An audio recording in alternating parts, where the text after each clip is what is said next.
इतनी कहानियों के बीच में आज एक और कहानी मैं आपके लिए लेकर आया हूँ। और वो बस कहानी इस हिसाब से है कि आप क्या नज़रिया रखते हैं ज़िंदगी और कुछ नहीं, आपका सिर्फ नज़रिया है।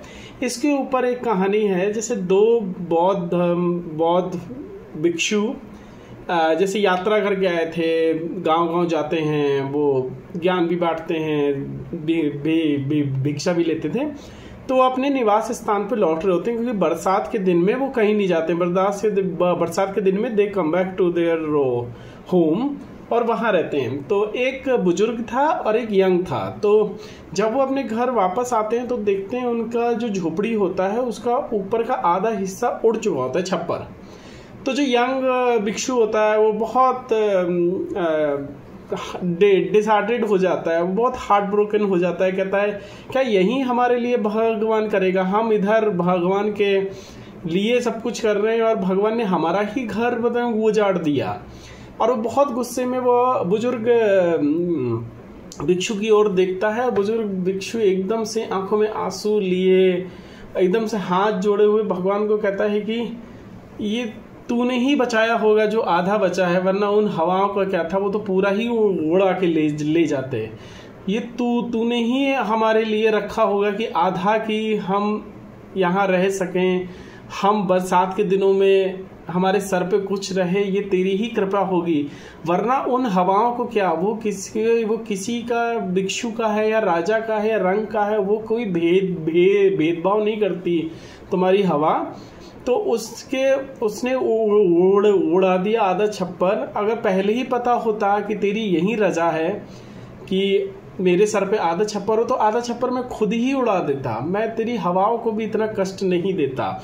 तो वो बुजुर्ग व्यक्ति की बात सुन के, भिक्षु की बात सुन के, वो यंग भिक्षु होता है, वो बहुत अजीब सा उसको देखता है, ये पागल हैं। तो यहाँ हमारा छप्पर ओढ़ गया, यहाँ ये बिल्कुल भक्ति गान में लगे हुए हैं।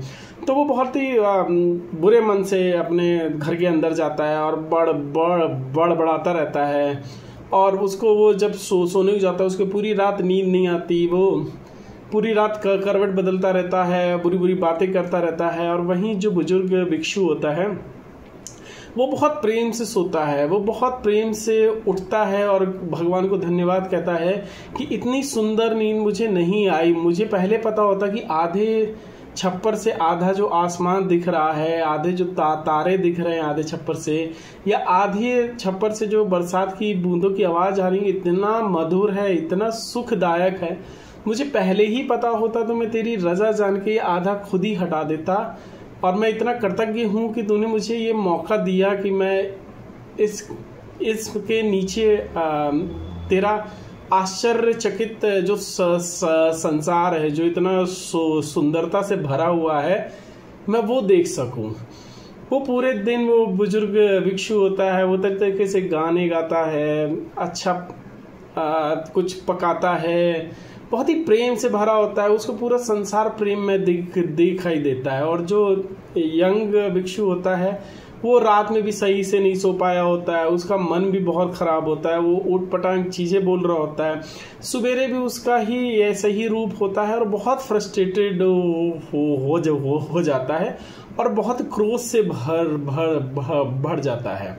तो इस कहानी का ये मतलब था कि जिंदगी और कुछ नहीं, आपका नज़रिया है। आपको जो मिला है, आपको उसको कृतज्ञता से अगर आप एक्सेप्ट कर लेते हो, या फिर आप उसको जो मानते हैं कि ये भगवान की मर्जी है और मैं इसके हिसाब से ही चलूँगा, मैं कोई संघर्ष नहीं करूँगा, जैसी उसकी मर्जी मैं उस मर्जी को ही एक्सेप्ट करके आगे की ज़िंदगी वैसे ही निर्वाह करूँगा। और इसको आप बहुत ही ग्रेटिट्यूड से लेते हैं और अपने लाइफ पे वर्क करते हैं, तो यू फील हैप्पी। आप खुश रहते हो, आप खुशी से अपनी जिंदगी बिताते हो।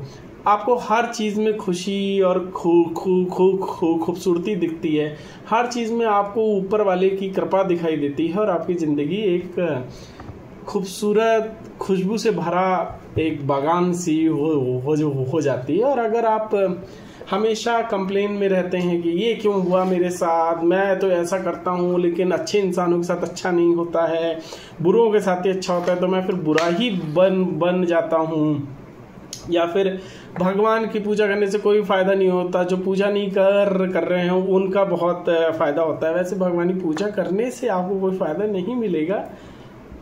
अगर आप इस वजह से पूजा कर रहे हैं कि आपको फायदा मिले तो फिर इस हिसाब से तो नहीं मिलेगा।